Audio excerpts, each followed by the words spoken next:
परेशानियों का सामना किया मेरे गौस ने, कितनी दिक्कतों का सामना किया मेरे गौस ने। गौसे आजम बनते कैसे हैं? ये तो आज हमने सोच रखा है ना कि हम चाहे कितनी भी चोरी और डकैती करें हमारी औलाद नेक हो जाएगी, हम चाहे कितना भी जो है जुए और शराब के पास में जाएं हमारी औलाद जुए और शराब के करीब नहीं जाएगी। ये तो आज हमने सोच रखा है ना कि हम चाहे कितना भी जुआ खेलें लेकिन मेरी औलाद लूडो और रमी के करीब नहीं जाएगी।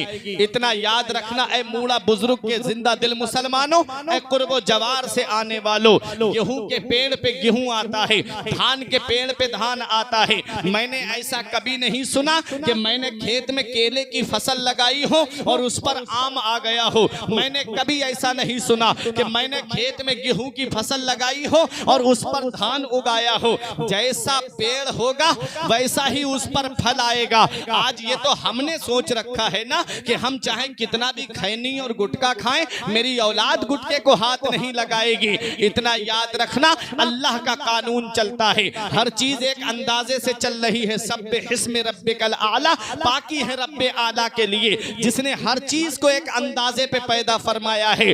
आओ प्यारे मुसलमानों जरा देखो गौसे आजम बनते कैसे हैं। अरे जब बाप नेक होता है और जब माँ नेक होती है तब गौसे आजम जैसा वली दुनिया में आता है। जब बाप रब की इबादत करने वाला और माँ कुरान की तिलावत करने वाली तब गौसे आजम जैसा वली दुनिया में आता है। आज हमारे बापों का हाल देख लो, आज हमारा दुनिया का हाल देख लीजिए किस तरह से जिंदगी गुजर रही है। बाप जो है वो जुए और शराब के करीब है लेकिन सोचता है मेरा बेटा दुनिया में आए तो वो नेक हो करके आए। आज ये तो हमने सोच रखा है। माँ पूरे पूरे दिन टीवी के सामने बैठी रहती है, सीरियल देख करके गाने सुन करके जिंदगी गुजार रही है। इरादा ये है कि मेरी औलाद नेक हो जाएगी। इतना याद रखना गेहूं के पेड़ पे गेहूं आता है, आम के पेड़ पे आम आता है। गौसे आजम ऐसे ही नहीं बन जाते हैं। गौसे आजम देखो जब बाप नेक है, बाप की शान ये है कि सिर्फ दरिया के किनारे सेब का एक लुकमा खाया था, अंदर से तकवे ने झंझोड़ के कहा ए अबू सालेह ये तुमने क्या कर दिया, तुमने ये बाग का सेब खाया है और ये सेब किसी बाग का होगा और बाग का कोई मालिक होगा। कयामत के दिन अगर तुमसे सेब के मालिक ने सवाल कर लिया कि मुझे मेरे सेब का बदला चाहिए और रब की बारगाह में लाके खड़ा कर दिया तो कहां से उसका बदला दोगे? एक सेब का सिर्फ एक लुकमा खाया, तकवे ने झंझोड़ के रख दिया, परहेजगारी ने झंझोड़ करके रख दिया। अल्लाह अकबर, परहेजगारी हो तो ऐसी हो। आज सारा का सारा माल इंसान डकार जाता है, अंदर से सांस भी नहीं लेता। आज दूसरों के हकों पे कब्जा करने वालों, आज दूसरों की जमीनों पे कब्जा करने वालों, यतीमों और बेवाओं के मालों को हड़प करने वालों, देखो कयामत में क्या जवाब दोगे अपने रब को। ये गौसे आजम के वालिद हैं कि गौसे आजम के वालिद के शिकम के अंदर सिर्फ सेब का एक लुकमा गया था, तकवे ने झंझोड़ के कहा था ए अबू साले ये क्या कर दिया तुमने। उसकी माफी के लिए आप दरिया के किनारे का सफर करने लगे, कई मील तक चलते रहे, एक बाग के अंदर पहुंचे जिसकी शाखें दरिया पे झुकी हुई थी और सेब टूट टूट करके गिर रहे थे। उस दरिया के सेबों को देख करके समझ गए ये सेब इसी बाग का होगा। जब आप बाग के अंदर गए तो एक बुजुर्ग बैठ करके अल्लाह अल्लाह कर रहे थे। अल्लाह अकबर, पेशानी मुनव्वर थी, चेहरा रोशन था। जाकर के सलाम किया, बुजुर्ग ने सलाम का जवाब दिया। बुजुर्ग ने कहा कहो नौजवान कैसे आना हुआ? कहते हैं मैंने आपके बाग का एक सेब खा लिया है। कहते हैं फिर? कहा मैं उसकी माफी के लिए आया हूँ। कहा कहां से आए हो? कहा इतनी दूर से आया हूं, कई मील का सफर करके गए गौसे आजम के वालिद। आप जरा सोचो तो सही, एक सेब की खातिर इतनी लंबा सफर करके आने वाले के चेहरे को, सरापा को बुजुर्ग गौर से देखने लगे। वो भी अल्लाह के वली थे, आने वाला भी अल्लाह का वली था। पेशानी देखी, समझ गए कि ये कोई मामूली शख्सियत नहीं है। फौरन कहा मैं तुमको माफ तो कर दूंगा लेकिन मेरी दो शर्तें माननी पड़ेंगी। पहली शर्त यह है कि मेरे बाग की रखवाली करनी पड़ेगी और दूसरी शर्त पहली के पूरा होने के बाद बताऊंगा। पहली शर्त पूरी हो गई। आप देखें गौसे आजम के वालिद की जरा शान तो देखें, कैसे परहेजगार थे, कैसे तकवे वाले थे। एक दिन गौसे आजम के वालिद जिस बाग में रखवाली कर रहे थे, वहां पर हजरत अब्दुल्ला सौमई के कुछ मेहमान आ गए। उन्होंने कहा हमें फल खिलाइए, सेब खिलाइए। गौसे आजम के नाना ने कहा बेटा अबू साले फल तोड़ करके लाओ। जब फल तोड़ करके ला करके सामने रखे गए तो वो जो भी मेहमान फल खाएं, कोई कड़वा निकल जाए, कोई खट्टा निकल जाए, कोई फीका निकल जाए। मेहमानों ने कहा कैसा नौकर रखा है तुमने अपने बाग में, इसे तो ये भी नहीं पता कि कौन से पेड़ पे मीठा फल आता है और कौन से पेड़ पे फीका फल आता है। तो गौसे आजम के नाना ने कहा बेटा तुम्हें ये पता नहीं चला अभी तक, तुम कई साल से मेरे बाग की रखवाली कर रहे हो, अभी तक तुम्हें ये पता नहीं चला कि कौन से पेड़ पे मीठा फल है और कौन से पे फीका फल है। तो गौसे आजम के वालिद का जवाब सुनो और देखो गौसे आजम बनते कैसे हैं। गौसे आजम के वालिद ने जवाब दिया अरे पता उन्हें होता है जो खाते हैं, मैंने एक लुकमा खाया है तो इतने दिन बाग की रखवाली करनी पड़ी। मैं जब से तुम्हारे बाग में आया हूं मैंने एक फल भी चक्के नहीं देखा है। गौसे आजम के वालिद ने जब इतना कहा तो मेहमान बोले हम इसकी बात नहीं मानते। गौसे आजम के नाना कहते हैं मैं जानता हूं इसका मर्तबा, ये कोई मामूली शख्सियत नहीं है। एक दिन तूफान आया, एक दिन आंधी आई, मैं अपने मकान से निकला, मैं अपने बाग को देखने के लिए कि फल जमीन पे हैं कि पेड़ पे लगे हुए हैं। आंधी चल रही है, हवा चल रही है, मेरे बाग के इर्द गिर्द जितने बाग थे सबके फल जमीन पे थे। और जब मैं अपने बाग में आया तो यही नौजवान बाग के बीच में चराग जला करके कुरान की तिलावत कर रहा था। नारे तकबीर, नारे रिसालत, अज़मते गौसे आजम, वालिदैन गौसे आजम, गौसुल आजम कॉन्फ्रेंस, नारे तकबीर, नारे रिसालत, सुभान अल्लाह। ये गौसे आजम के वालिद हैं। क्या शान, हवा चल रही है, चराग जला करके कुरान की तिलावत कर रहे हैं। पहली शर्त पूरी हुई, बुजुर्ग से कहा अब तो माफ कर दीजिए। कहा अभी मेरी दूसरी शर्त रह गई है। कहा बताइए दूसरी शर्त क्या है। कहा मेरी दूसरी शर्त यह है कि तुम्हें मेरी बेटी से निकाह करना पड़ेगा। बोले फिर उसके बाद माफ कर दोगे। कहा हाँ फिर उसके बाद मैं माफ कर दूंगा अगर तुम मेरी बेटी से निकाह कर लोगे। अल्लाह अकबर। नौजवान राजी हो गए। कहा बेटा राजी तो हो गए हो लेकिन सिफतें भी तो सुन लो, उसके अंदर है क्या क्या। कहा बताओ। कहा मेरी बेटी कानों से बहरी है, हाथों से लुंजी है, पैरों से लंगड़ी है, जुबान से गुंगी है, आंखों से अंधी है। ऐसा मॉडल अगर आज के दौर में किसी नौजवान के सामने रख दिया जाए, क्या वो शादी के लिए तैयार होगा? आप बताओ थोड़ा सा। सिर्फ लड़के को इतना पता चल जाए कि लड़की के पैर में फर्क है, जब चलती है तो लंगड़ा के चलती है, तो वो रिश्ता करने के लिए तैयार नहीं होता। ये गौसे आजम के वालिद हैं। कहते हैं कि उसके बाद आप माफ तो कर दोगे। तो कहा हाँ फिर माफ कर दूंगा अगर निकाह कर लोगे। तो कहा कि मैं दुनिया में सजा भुगतने के लिए तैयार हूं, आखिरत में सजा नहीं भुगतूंगा। मैं तैयार हूं निकाह के लिए। अल्लाह अकबर। राजी हो गए। जब राजी हुए फौरन निकाह, फौरन शादी। ये हमारे यहां जैसी शादी नहीं कि महीनों सालों रिश्ते चले। लड़का लड़की, लड़का नेक लड़की नेक, फौरन निकाह। आज हमारे यहाँ के रिश्ते देख लो, कई कई महीने तक शादी रिश्ते चलते हैं और वो बीच वाला होता है, कभी लड़की वाले के यहाँ खाए जाके, कभी लड़के वाले के यहाँ पर आकर के खाए। वो कहता है लड़के की बहन देखने आ रही है, कभी कहता है लड़के की भावज रह गई है वो देखने आ रही है, कभी कहता है कि अभी लड़के का बहनोई बाहर था वो अब घर आया है अब वो देखने के लिए आएगा, फिर उसके बाद रिश्ता मंजूर किया जाएगा। कई कई महीने तक रिश्ते चलते हैं। अब मुझे बताओ प्यारे मुसलमानों, रिश्ते चलने के बाद में क्या नतीजा सामने आता है? यही नतीजा सामने आता है कि लड़के की बहन को लड़की पसंद पसंद नहीं आई, या लड़के के बहनोई को लड़की पसंद नहीं आई, फिर वो रिश्ता टूट जाता है। मुझे बताओ, 1 साल तक जिस गरीब के घर का तुम खाते रहे, वो मजदूरी करने वाला गरीब, वो 300-400 रुपए की मजदूरी करके अपने घर वालों का पेट भरने वाला वो गरीब, उसके दिल पे क्या बीतती होगी। और उस लड़की ने जब अपने माँ बाप को रोते हुए देखा होगा तो उसके दिल पे कैसी बीतती होगी। वो सोचती होगी, मेरे मौला काश तूने मुझे बेटी ना बनाया होता। आज अल्लाह ने किसी को बेटा दे दिया है तो वो ये समझता है कि मुझे कुदरती भीख मांगने का परमिट मिल गया है, इसलिए उसके ऊपर इतनी डिमांडें रख दी जाती है। अरे अल्लाह ने तुम्हें बेटा दिया था, अल्लाह ने तुम्हें नूरे नजर दिया था, अल्लाह ने तुम्हें चश्मो चराग दिया था। किसी के घर में तो चराग जलाने वाला भी नहीं है, तुम्हारे घर में चराग जलाने वाला तो है। अल्लाह का शुक्र अदा करते, मेरे मौला मेरे घर में मेरा बेटा है, चराग जलाने वाला है, मेरे बाद मेरी विरासत को संभालने वाला है। किसी के घर में तो चराग जलाने वाला भी नहीं है। ऐ प्यारे मुसलमानों, मैं तुमसे पूछना चाहता हूँ, बेटा दिया था अल्लाह ने, अल्लाह का शुक्र अदा करते। आज उसी बेटे के ऊपर इतनी डिमांडें रख दी जाती हैं, इतनी ज्यादा डिमांडें उस लड़के के ऊपर कि इसकी शादी में मुझे ये वाली गाड़ी चाहिए, इसकी शादी में मंगनी में मुझे इतना जेवरात चाहिए, मुझे इतने पैसे चाहिए। ये हमारे यहाँ की शादियां हैं। कभी गौर तो कर लिया करो, जिसके घर में 3-3 बेटियां हैं उसे रात को नींद नहीं आती, बेचारा रात में उठ करके रोता है।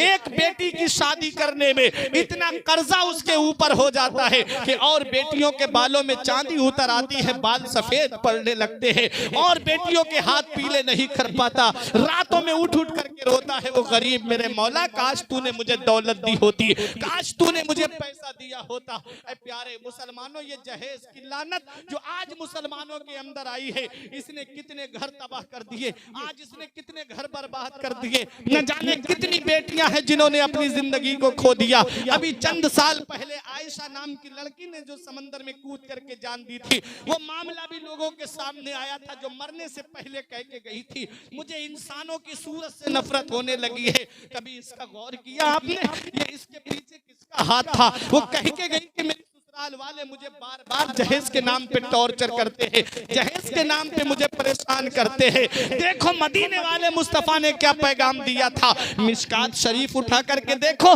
नबी इरशाद फरमाते हैं, तुनकहुल मरअतु ले अरबइन ले मालिहा वले हसबिहा वले जमालिहा वले दीनिहा फज़फुर बिज़ाति दीन। मदीने वाले मुस्तफा फरमाते हैं, जब कोई निकाह करने का इरादा करता है तो वो या तो लड़की का माल देख के निकाह करता है, या लड़की का खानदान देख के निकाह करता है, या लड़की का हुस्न देख करके निकाह करता है। नबी फरमाते हैं, या लड़की की दीनदारी को देख करके निकाह करता है। फज़फुर बिज़ाति दीन, नबी इरशाद फरमाते हैं, ऐ मेरे उम्मती, जब तू निकाह करने का इरादा करे तो दौलत को मत देखना, खानदान को मत देखना, हुस्न और जमाल को मत देखना।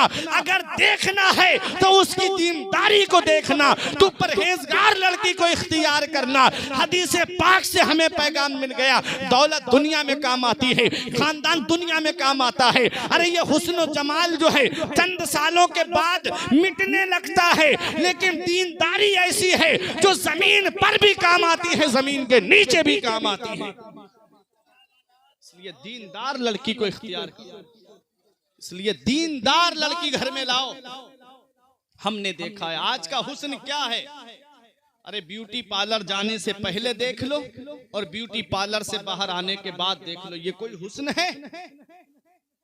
ए प्यारे मुसलमानों, तो दौलत देख के नहीं, खानदान देख के नहीं, हुस्न जमाल देख के नहीं, दीनदारी को देख करके। नबी फरमाते हैं, वला अमतुन खरमाओ सौदाओ जातो दीन अफदलो, काली कलूटी बांदी दीनदार है तो ये ज्यादा बेहतर है उस खूबसूरत से जो दीनदार नहीं है। बेशक दीनदार, क्योंकि जब दीनदार लड़की तुम्हारे घर में आएगी तो दीन नस्लों तक पहुंच जाएगा। और जब दुनियादार लड़की लेकर के आओगे, वो खुद भी टीवी देखेगी, बराबर में बिठा करके अपनी बच्ची को भी टीवी दिखाएगी। यही हालात जो आज हमारे सामने आ रहे हैं। मुस्लिम बेटियां जो इर्तिदाद की तरफ जा रही हैं, जो मुस्लिम बेटियां मुर्तद्दा होती जा रही हैं, ये इसमें इस चीज का सबसे अहम रोल है कि उनको सीरियल दिखाए गए इसको मोहब्बत के, उनको वो फिल्में दिखाई गई जिनका ताल्लुक इसको मोहब्बत से है। यही वजह है कि वो बेटियों के दिमागों में वही बातें गूंजने लगी। आज वही बेटियां जो हैं वो अपने जहन को साफ शफाफ करने के लिए ये जाकर के कहने लगी कि हमारी शादियां जो हैं वो गैर मुस्लिम लड़कों से कराई जाएं, ताकि मुसलमानों में जो जहेज की लानत का रिवाज चल रहा है, ना हमारे बाप के पास इतना होगा, ना हमारे हाथ पीले कर सकेगा। अरे शरीयत में तो सादा निकाह था, शादी करो तो ऐसी करो सादगी के साथ जैसे अली का अक्द हुआ फातिमा के साथ। और देखो इस जहेज की लानत को बंद करने के लिए मदीने वाले मुस्तफा ने कितनी बड़ी कुर्बानी दी है। कभी इस पे आपने गौर किया? मैं आपको बताता हूं, फिर आगे बढ़ता हूं। देखो नबी ने कितनी बड़ी कुर्बानी दी। मदीने वाले मुस्तफा ने जब अपनी बेटी हजरत फातिमा तो ज़हरा का निकाह मौला अली शेर खुदा के साथ में किया, वो मौला अली शेर खुदा जिनके पास तारीख में लिखा है सिर्फ एक जोड़ कपड़े थे जो पहने हुए थे, रहने के लिए मकान भी नहीं था। एक मकान सहाबी ने किराए पर दिया, उसके अंदर मौला अली शेर खुदा रहते थे। आओ जरा तारीख उठा करके देखो, वो मौला अली शेर खुदा मदीने वाले मुस्तफा ने जो मुख्तसर सा जहेज अपनी बेटी को दिया था, हजरत फातिमा कुएं से पानी भर करके लाती थी। आज हमारे यहाँ पर पानी 40 फीट 35 फीट पे निकल आता है जमीन के अंदर से। वो अरब के कुएं हैं, ये उलमा जानते, कई 100 फीट नीचे जाकर के पानी निकलता था। और वो रस्सी आज हमारे यहाँ तो मुलायम रस्सी है, वो अरब की खुरदरी रस्सी थी। उससे जब पानी खींच करके निकालती तो डोल की रस्सी की वजह से हाथ की हथेलियां फट गई, उनसे जख्म बन गए और उनसे खून टपकने लगा। हजरत फातिमा मरहम लगा लेती, थोड़ा सुकून मिल जाता, थोड़ा आराम मिल जाता। फिर उसके बाद चक्की चलाती तो जख्म फिर फट जाते और खून टपकने लगता। एक दिन मौला अली शेर खुदा शाम के वक्त घर में दाखिल हुए। हजरत फातिमा ने सलाम किया, हजरत अली शेर खुदा ने जवाब दिया। हजरत अली शेर खुदा ने देखा कि हजरत फातिमा की हथेली से खून की बूंदें टपक रही थी। फरमाया फातिमा हाथ खोलो। जब हजरत फातिमा ने हाथ खोले, लहू लुहान हथेलियां थी हजरत फातिमा तो ज़हरा की। मदीने वाले मुस्तफा की लाडली बेटी है। नबी फरमाते फातिमा मेरे जिगर का टुकड़ा है। मौला अली ने देखा तो तड़प गए, कहते फातिमा तुम्हारे हाथ ये जख्मी कैसे है? कहा हल्के फुल्के जख्म होंगे। कहा नहीं फातिमा ये इतने गहरे जख्म मुझे नजर आ रहे हैं। फातिमा जरा ये तो बताओ ये हुए कैसे? कहा कुएं से पानी भर के लाना पड़ता है, रस्सी की वजह से जख्म पड़ गए, घर में जो है चक्की चलानी पड़ती है उसकी वजह से जख्म फट गए और खून टपकने लगा। मौला अली शेर खुदा कहते फातिमा जब से तुम मेरे घर में आई तुम्हें चैन से खाने को खाना नहीं मिला। ए फातिमा मैं तुम्हारा मर्तबा जानता हूँ, फातिमा मैं तुम्हारी शान जानता हूँ, तुम्हारा मर्तबा। नबी फरमाते फातिमा मेरे जिगर का टुकड़ा है। फातिमा मैं जानता हूँ तुम्हारी शान। जब तुम नबी की बारगाह में जाती हो, नबी उठ के इस्तिकबाल के लिए खड़े हो जाते हैं, तुम्हारी पेशानी को बोसा देके अपने बैठने की जगह पे तुम्हें बिठाते हैं। फातिमा मैं तुम्हें जानता हूं, तुम्हारे बारे में जानता हूं। नबी फरमाते हैं जिसने फातिमा को राजी कर लिया उससे अल्लाह राजी है और उसका रसूल राजी है। जिसने फातिमा को राजी कर लिया। फातिमा मैं जानता हूं तुम्हारा मर्तबा, फातिमा मैं जानता हूं तुम्हारी शान। हजरत फातिमा तो ज़हरा रजी अल्लाह ताला अन्हा से मौला अली ने कहा मेरी माँ बहनें प्रोग्राम सुनने आई हैं, जरा गौर से सुने और एक पैगाम लेकर के जाएं। क्या पैगाम मिलता है, क्या दर्स मिलता है?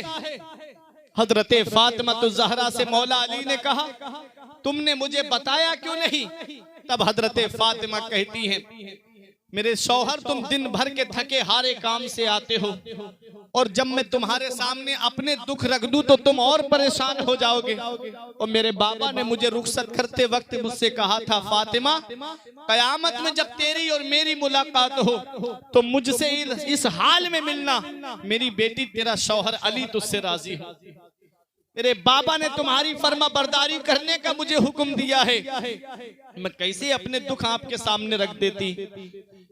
आज की अगर मेरी बहन होती तो शौहर के दरवाजे पे दाखिल होने से पहले ही उसको सुनाना शुरू कर देती कि जब से मैं इसके घर में आई मुझे आराम नहीं मिला, जब से मैं इसके घर में आई चैन से खाने को खाना नहीं मिला, जब से मैं इसके घर में आई सुकून से मुझे रोटी नहीं मिली।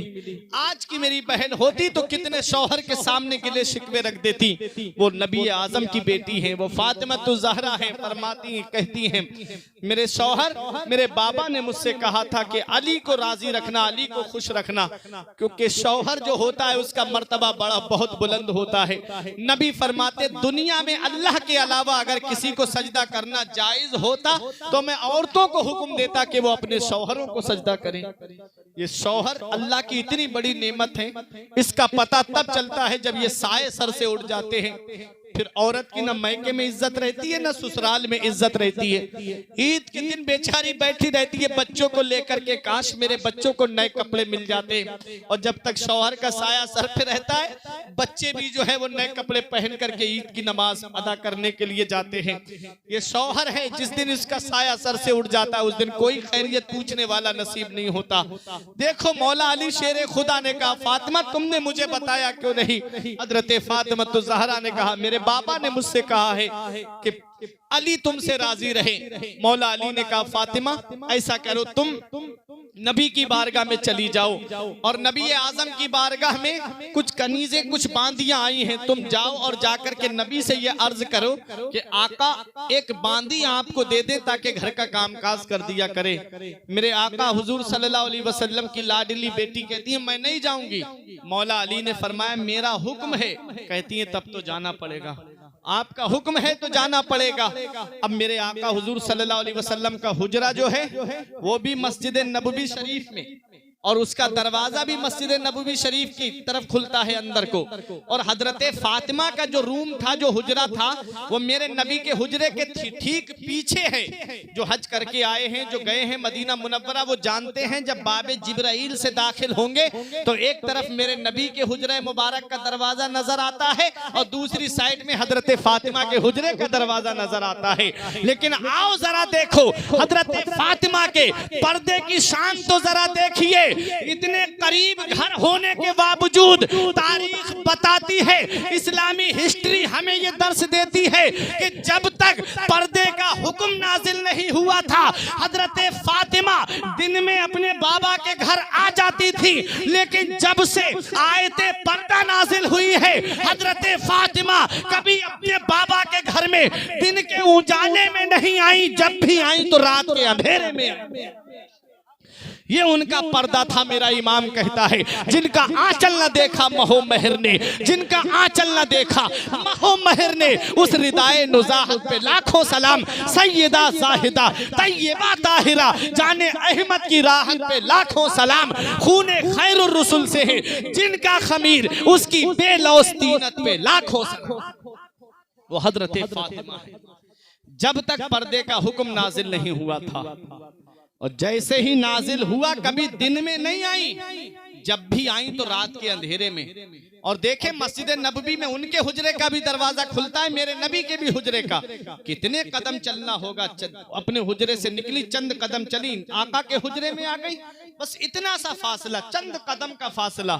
लेकिन तारीख बताती है जब तक सहाबा मस्जिद नबवी शरीफ में रहते हजरत फातिमा नहीं जाती, और जब मस्जिद खाली हो जाती, सन्नाटा हो जाता, तब रात के अंधेरे में चादर ओढ़ती और अपने बाबा के हुजरे में आ जाती। आई हजरत फातिमा, नबी ने देखा फातिमा कैसे आना हुआ। हजरत फातिमा ने हाथ की हथेलियां खोल के दिखा दी, बाप हो तुम, बेटियां हैं तुम्हारे पास में, जरा मुझे बताओ मूड़ा वालों, जब बेटी परेशान होती है तो बाप को रात को भी नींद नहीं आती है, दिन को भी आराम नहीं मिलता है। जब बेटी परेशान होती है तो बाप की नींदें उड़ जाती है। मदीने वाले मुस्तफा ने अपनी बेटी के हाथों के जख्म देखे, फरमाया फातिमा क्या बात है? कहती है बाबा कुएं से पानी भरना पड़ता है, रस्सी से पानी निकालते निकालते हाथों में बरम पड़ गए, और जब चक्की चलाती हूँ तो जख्म फट गए, उनसे खून टपकने लगा। मेरे आका ने फरमाया क्या चाहती हो? कहती है बाबा एक बांदी मिल जाती। नबी ने फरमाया खुद आई हो? कहती है मैं खुद नहीं आई हूँ बल्कि मुझे मौला अली शेर खुदा ने भेजा है। देखो नबी ने जहेज की लानत को बंद करने के लिए कितनी बड़ी कुर्बानी दी है मेरे आका ने। तारीख उठा करके तो देखो, नबी ने फरमाया अली ने तुम्हें भेजा है। कहा हाँ आका अली ने मुझे भेजा है। नबी फरमाते बांदियां हैं मेरे पास, कनीजे हैं मेरे पास, बेटी मैं तुम्हें एक नहीं दूंगा, हाँ मैं तुम्हें इससे बेहतर अमल बताता हूँ। जब भी फर्ज नमाज पढ़ करके फारिग हो तो सुभान अल्लाह, अल्हम्दुलिल्लाह, अल्लाह अकबर 100 मरतबा पढ़ लेना। बेटी ये कनीजों से बेहतर है, बेटी ये बांदी से बेहतर है। देखो वो हजरत फातिमा है जो रात को भी कुरान पढ़ती है, दिन को भी कुरान पढ़ती है, रात को अल्लाह की इबादत, दिन को भी अल्लाह की इबादत। ये नहीं कहा मेरे बाबा मैं तो नमाज पढ़ती हूँ, कुरान पढ़ती हूँ, मैं तो इतनी तिलावत करती हूँ, अब एक वजीफा आप और बता रहे हो।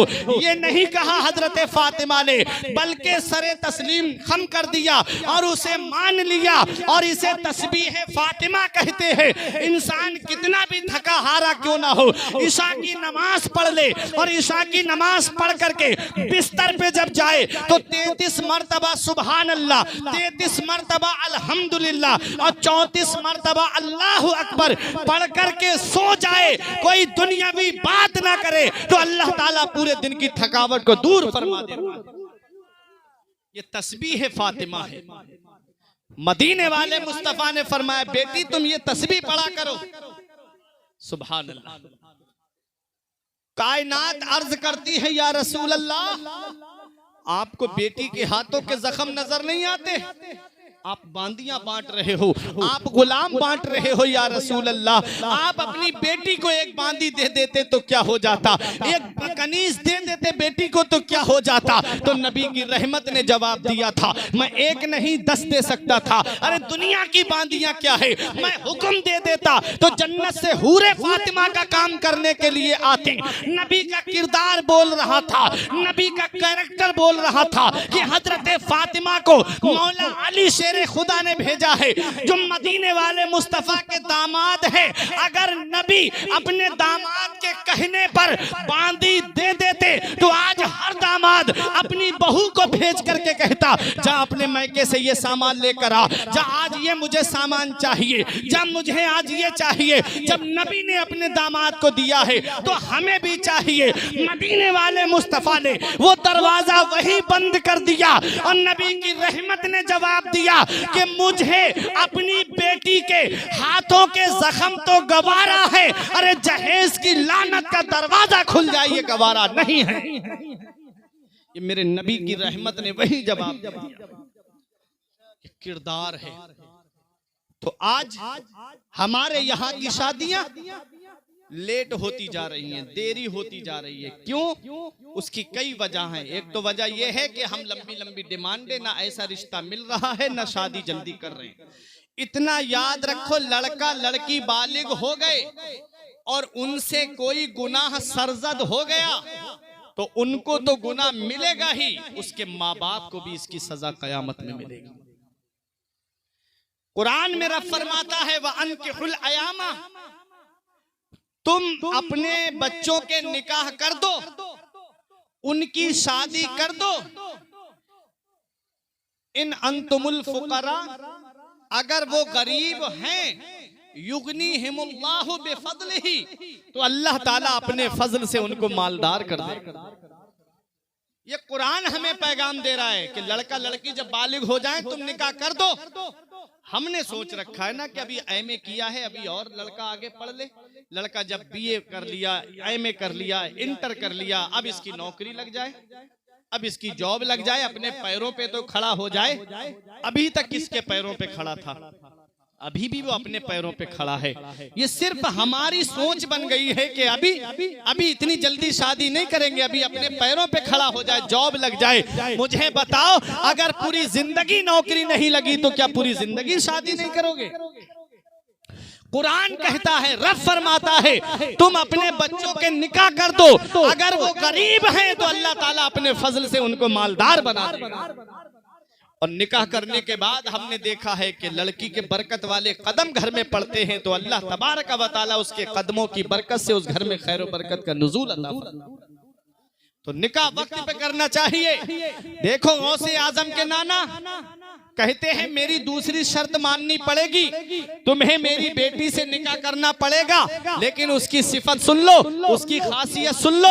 वो कानों से बहरी है, आंखों से अंधी है, हाथों से लुंजी है, पैरों से लंगड़ी है, जुबान से गुंगी है। गौसे आजम के वालिद कहते हैं मुझे ये रिश्ता मंजूर है, इसकी सजा मैं दुनिया में भुगतने के लिए तैयार हूँ, मैं आखिरत में इसकी सजा नहीं भुगत पाऊंगा। जब आपका निकाह हो जाता है, जब आप अपने हुजरा अरूसी के अंदर जाते हैं, जैसे ही आप दरवाजे पे पहुंचे, फौरन जैसे ही दरवाजे पे कदम रखा, अंदर से दुल्हन इस्तकबाल के लिए खड़ी हो गई और उन्होंने सलाम किया। गौसे आजम के वालिद को बैठने का इशारा किया, फौरन आप हुजरे से बाहर आ गए। सोचने लगे अगर ये पैरों से लंगड़ी होती तो उठ के खड़ी ना होती, अगर ये हाथों से लुंजी होती तो बैठने का इशारा ना करती, अगर ये आंखों से अंधी होती तो मुझे देख के उठ के खड़ी ना होती, अगर ये कानों से बहरी होती तो मेरे सलाम का जवाब ना सुनती। फौरन वापस आ गए और आकर के गौसे आजम के नाना से कहा कि मुझे आपने किस कमरे में भेज दिया? अरे जिस कमरे में आपने भेजा था